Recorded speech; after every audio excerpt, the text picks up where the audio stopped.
नमस्कार दोस्तों, स्वागत है आप सभी का my education hub YouTube channel पे।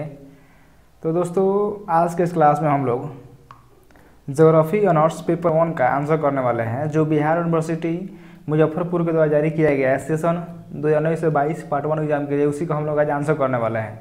तो चलिए क्लास को स्टार्ट करते हैं। और क्लास को शुरू करने से पहले यदि आप हमारे चैनल पर पहली बार विजिट कर रहे हैं तो कृपया चैनल को सब्सक्राइब कर लें और साथ में बेल आइकन प्रेस कर लें, ताकि आने वाले वीडियो का नोटिफिकेशन आप तक मिल सके। तो चलिए शुरू करते हैं। तो देखिए फर्स्ट क्वेश्चन नंबर 1, पृथ्वी एक डैश है। पृथ्वी एक क्या है? ऑप्शन नंबर ए आकाशगंगा, बी तारा, ऑप्शन नंबर सी ग्रह और डी उपग्रह। देखिए हम क्वेश्चन इंग्लिश में दोनों में दिया है, तो हम सिर्फ हिंदी वाले पोर्शन पढ़ रहे हैं। आप आंसर देखो, आप इंग्लिश में, जो भी स्टूडेंट इंग्लिश मीडियम से है तो अपना आंसर मिला लेंगे। हम हिंदी में बता दे रहे हैं आंसर को। आप उसका इंग्लिश ऑप्शन तो सेम ही ना है, वो इंग्लिश में दिया है, हिंदी में दिया है, तो आप ऑप्शन देखो अपना टिक मार्क कर लीजिएगा इंग्लिश में। तो क्या है? पृथ्वी क्या है? पृथ्वी एक ग्रह है। ऑप्शन नंबर सी क्या हो जाएगा? राइट हो जाएगा। ऑप्शन नंबर सी, पृथ्वी क्या है? ग्रह है। अगला क्वेश्चन नंबर 2, पृथ्वी की उत्पत्ति से संबंधित वायव्य राशि परिकल्पना का प्रतिपादन किसने किया है? पृथ्वी की उत्पत्ति से संबंधित वायव्य राशि परिकल्पना का प्रतिपादन किसने किया? तो किसने किया था?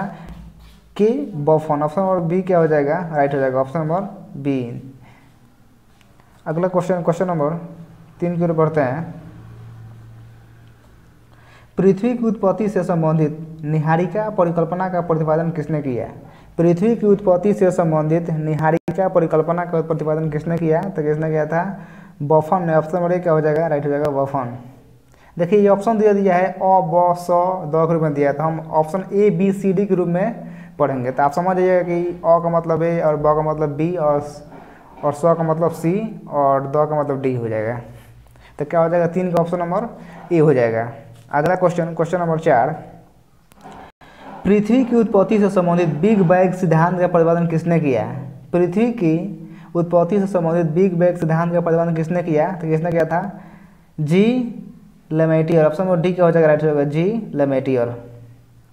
अगला क्वेश्चन नंबर 5, पृथ्वी की उत्पत्ति से संबंधित बिग बैंग सिद्धांत का प्रतिपादन किसने किया? तो ये तो हो गया, 5 का डी हो जाएगा, 5 का जी लेमेटियर। अगला क्वेश्चन नंबर 6, क्वेश्चन नंबर 6 है, पृथ्वी की उत्पत्ति से संबंधित नोवा एवं सुपरनोवा सिद्धांत का प्रतिपादन किसने किया? पृथ्वी की उत्पत्ति से संबंधित नोवा एवं सुपरनोवा सिद्धांत का प्रतिपादन किसने किया?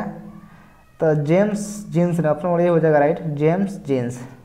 अगला क्वेश्चन नंबर 7, किस परिकल्पना में फिलामेंट शब्दावली का प्रयोग किया गया है? किस परिकल्पना में फिलामेंट शब्दावली का प्रयोग किया गया है?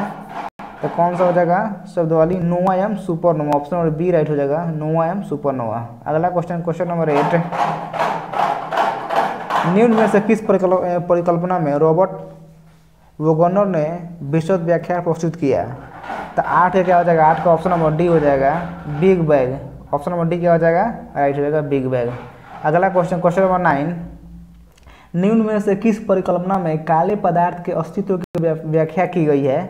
तो कौन सा पदार्थ की व्याख्या की गई है? द्वैतारक। ऑप्शन नंबर सी क्या हो जाएगा? द्वैतारक। अगला क्वेश्चन नंबर 10, निम्न में से किस परिकल्पना में जेफ्रीज ने संशोधित प्रस्तुत किया? निम्न में से किस परिकल्पना में जेफ्रीज ने संशोधित प्रस्तुत किया? तो क्या हो जाएगा? द्वैतारक। ऑप्शन नंबर सी हो जाएगा, राइट, द्वैतारक। अगला क्वेश्चन नंबर 11 को देखिए, निम्न में से किस परिकल्पना में रॉबर्ट वोगनर ने विशद व्याख्या प्रस्तुत किया? तो क्या हो जाएगा? 1 अरब वर्ष, 1 अरब वर्ष। अगला क्वेश्चन नंबर 12, यूनिट 2 है ये, chapter 2 internal structure of the earth, यानी कि पृथ्वी की आंतरिक संरचना के बारे में अब क्वेश्चन आंसर करने वाले हैं। तो क्या है देखिए 12, निम्न में से कौन पृथ्वी की आंतरिक संरचना के अध्ययन का साधन नहीं है? निम्न में से कौन पृथ्वी की आंतरिक संरचना के अध्ययन का साधन नहीं है? तो क्या हो जाएगा दबाव। ऑप्शन नंबर सी राइट हो जाएगा दबाव। अगला क्वेश्चन, क्वेश्चन नंबर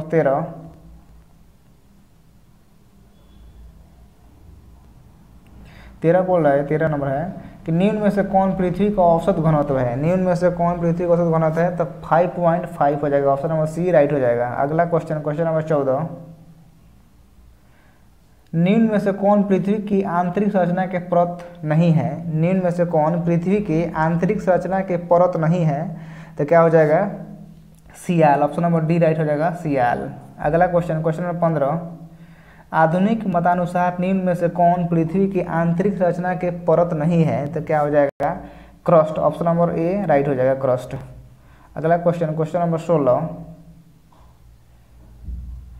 भूकंपीय लहरों के आधार पर निम्न में से कौन पृथ्वी की आंतरिक संरचना के परत नहीं है, तो क्या हो जाएगा गुरुमंडल। ऑप्शन नंबर डी राइट हो जाएगा 16 का ऑप्शन नंबर डी।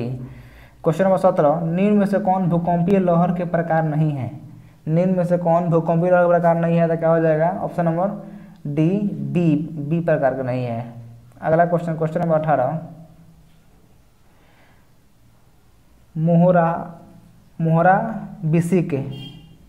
मोहरा विसिक असमानता की खोज किसने की है, तो किसने की है ए मोहरा विसिक। ऑप्शन नंबर बी राइट हो जाएगा। 18 का ऑप्शन नंबर बी सही हो जाएगा। अगला क्वेश्चन 19, पृथ्वी के कोर का औसत घनत्व क्या है। पृथ्वी के कोर का औसत घनत्व क्या है, तो 1113 हो जाएगा। ऑप्शन नंबर सी राइट हो जाएगा 19 का। अगला क्वेश्चन, क्वेश्चन नंबर 20, निम्न में से कौन परत पृथ्वी के केंद्र में पाया जाता है।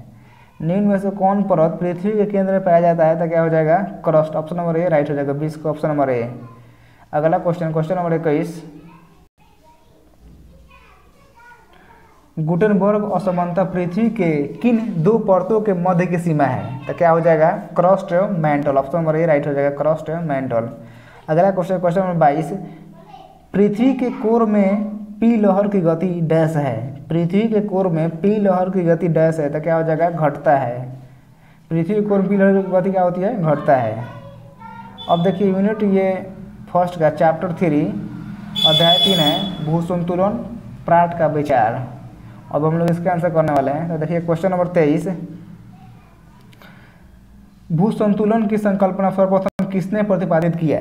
भूसंतुलन की संकल्पना सर्वप्रथम किसने प्रतिपादित किया, तो क्या हो जाएगा option number B Pratt. Option number B क्या हो जाएगा राइट हो जाएगा प्राट। अगला क्वेश्चन, क्वेश्चन नंबर 24,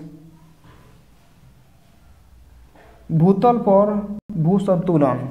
पर भूसंतुलन डैश के बीच एक यांत्रिक स्थिरता है, तो क्या हो जाएगा पर्वत एवं सागर के बीच। ऑप्शन नंबर ए राइट हो जाएगा 24 का। अगला क्वेश्चन, क्वेश्चन नंबर 25, भूसंतुलन के संदर्भ में किसने क्षतिपूर्ति तल को शामिल किया है। भूसंतुलन के संदर्भ में किसने क्षतिपूर्ति तल को शामिल किया, तो क्या हो जाएगा Pratt. Option number B right हो जाएगा 25 का ऑप्शन नंबर बी। देखिए क्वेश्चन नंबर 26, किसने कहा भूसंतुलन में ऊंचाई एवं घनत्व में उल्टा संबंध होता है, तो किसने कहा था ऑप्शन नंबर डी हो जाएगा प्राट ने कहा था। अगला क्वेश्चन 27,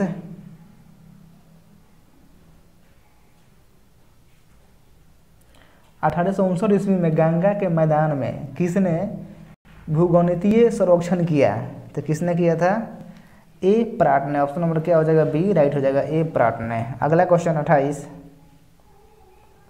किसने कहा ऊंचा स्तंभ कम घनत्व। किसने कहा ऊंचा स्तंभ कम घनत्व, तो किसने कहा था प्राट ने। ऑप्शन नंबर बी राइट हो जाएगा प्राट ने। अगला क्वेश्चन, क्वेश्चन नंबर 29, एक समान गहराई एवं परिवर्तित घनत्व संकल्पना का प्रतिपादन किसने किया। एक समान गहराई एवं परिवर्तित घनत्व संकल्पना का प्रतिपादन किसने किया, तो क्या हो जाएगा ऑप्शन नंबर डी प्राट हो जाएगा। Option number D Pratt.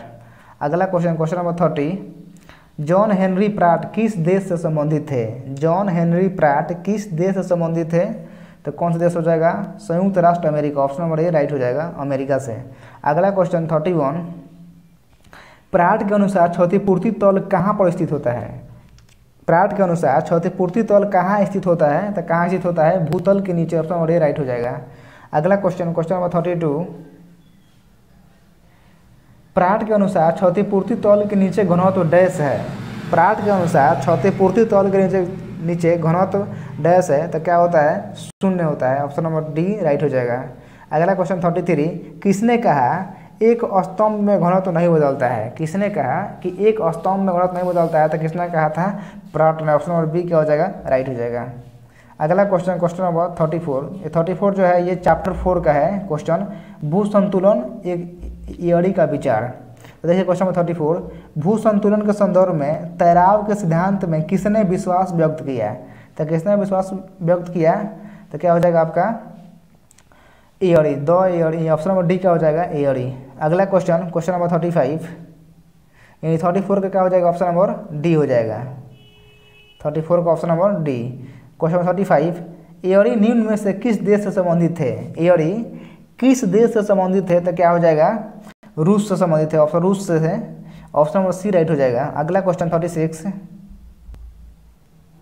भू संतुलन पर एयरी ने निम्न में से किस वर्ष में अपना विचार व्यक्त किया? भू संतुलन पर एयरी ने निम्न में से किस वर्ष में अपना विचार व्यक्त किया? तो किस वर्ष में किया, 1859 ईस्वी में। ऑप्शन नंबर बी क्या हो जाएगा, राइट, 1859 ईस्वी में। अगला क्वेश्चन 37, भू संतुलन की व्याख्या में किसने कहा कि सियाल सीमा के ऊपर उसी प्रकार तैरता है जैसे पानी में नाव? तो किसने कहा था, एयरी ने कहा था। ऑप्शन नंबर डी राइट हो जाएगा, 37 का ऑप्शन नंबर डी। अगला क्वेश्चन 38, भू संतुलन के संदर्भ में आर्किमिडीज के तैराव के सिद्धांत में किसने विश्वास व्यक्त किया? भू संतुलन के संदर्भ में आर्किमिडीज के तैराव के सिद्धांत में किसने विश्वास व्यक्त किया? तो किसने किया था, एयरी ने। ऑप्शन नंबर सी राइट हो जाएगा। क्वेश्चन नंबर 39, पलावी हिमशैल की मदद से किसने भू संतुलन की व्याख्या की? पलावी हिमशैल की मदद से किसने भू संतुलन की व्याख्या की? तो किसने किया था, एयरी ने। ऑप्शन नंबर डी क्या हो जाएगा, राइट हो जाएगा, एयरी। अगला क्वेश्चन, क्वेश्चन नंबर 40, किसने कहा पर्वत के जड़ होते हैं? किसने कहा कि पर्वत के जड़ होता है? तो एयरी ने कहा था। ऑप्शन नंबर बी राइट हो जाएगा, एयरी ने। अगला क्वेश्चन, क्वेश्चन नंबर 41, किसने कहा कि स्तंभ का एक भाग भूतल के ऊपर एवं दूसरा 9 भाग भूतल के नीचे होता है? तो किसने कहा था, एयरी ने कहा था। ऑप्शन नंबर डी राइट हो जाएगा। अगला क्वेश्चन, क्वेश्चन नंबर 42, देखिए क्वेश्चन नंबर 42, कल्याणा एवं कल्याणपुर में दो विभिन्न विधियों के द्वारा अक्षांशीय निर्धारण के दौरान क्या अंतर पाया गया? तो क्या अंतर पाया गया, 2.536, कितना? ऑप्शन नंबर बी क्या हो जाएगा, राइट हो जाएगा, 2.536। अगला क्वेश्चन, क्वेश्चन नंबर 43, भू संतुलन के संदर्भ में तैराव के सिद्धांत में किसने विश्वास व्यक्त किया? भू संतुलन के संदर्भ में तैराव के सिद्धांत में किसने विश्वास व्यक्त किया? तो किसने किया, ऑप्शन नंबर सी ब्रिटेन ने किया। ऑप्शन नंबर सी राइट हो जाएगा, 43 का ऑप्शन नंबर सी। अगला क्वेश्चन, क्वेश्चन नंबर 44, भू संतुलन के संदर्भ में किसका विचार दूसरे के विचार की तुलना में अधिक लोकप्रिय है? तो किसका, the Airy. Option number D क्या हो जाएगा, एयरी। अगला क्वेश्चन, क्वेश्चन नंबर 45, और 45 जो है ये चैप्टर यूनिट 2 चैप्टर 1 जो है पर्वत निर्माण सिद्धांत या कोबर का विचार। तो देखिए क्वेश्चन नंबर 45, एक लंबी संकीर्ण एवं छिली जलपूर्ण गौत डैश कहलाती है? तो क्या कहलाती है, भूसन्नति कहलाती है, भूसन्नति। ऑप्शन नंबर सी राइट हो जाएगा, सी। अगला क्वेश्चन, क्वेश्चन नंबर 46, कोबर निम्न में से किस देश से संबंधित है? कोबर निम्न में से किस देश से संबंधित है? तो कौन सा देश हो जाएगा, Germany. Option number A right हो जाएगा, जर्मनी। अगला क्वेश्चन, क्वेश्चन नंबर 47, भू संतुलन के संदर्भ में किसका विचार दूसरे के विचार की तुलना में अधिक लोकप्रिय है? तो क्या हो जाएगा, पर्वत निर्माण की अवस्था। ऑप्शन नंबर ए राइट हो जाएगा, पर्वत निर्माण की अवस्था। ऑप्शन नंबर ए राइट हो जाएगा, 47 का ऑप्शन नंबर ए। अगला क्वेश्चन, क्वेश्चन नंबर 48, निम्न में से कौन भूसन्नति के प्रकार नहीं है? निम्न में से कौन भूसन्नति के प्रकार नहीं है? तो क्या हो जाएगा, एकल भूसन्नति। ऑप्शन नंबर डी राइट हो जाएगा, 48 का ऑप्शन नंबर डी हो जाएगा, एकल भूसन्नति। क्वेश्चन नंबर 49 और आज क्लास का सेकंड लास्ट क्वेश्चन, डर बाउ डर, क्या बोल रहा है कि डर बाउ डर ऑड नामक पुस्तक किसकी लिखी हुई है? तो कोबर के द्वारा लिखी गई। ऑप्शन नंबर बी राइट हो जाएगा। और आज का लास्ट क्वेश्चन, क्वेश्चन नंबर 50, कोबर के पर्वत निर्माण सिद्धांत का नाम क्या है? कोबर के पर्वत निर्माण सिद्धांत का नाम क्या है? तो भूसन्नति सिद्धांत हो जाएगा। ऑप्शन नंबर सी राइट हो जाएगा। तो फ्रेंड्स आज की क्लास में हम यहीं तक रखते हैं, और अभी तक आप हमारे चैनल को सब्सक्राइब नहीं किए हैं तो चैनल को सब्सक्राइब कर लें ताकि हर एक वीडियो का नोटिफिकेशन मिल सके। तो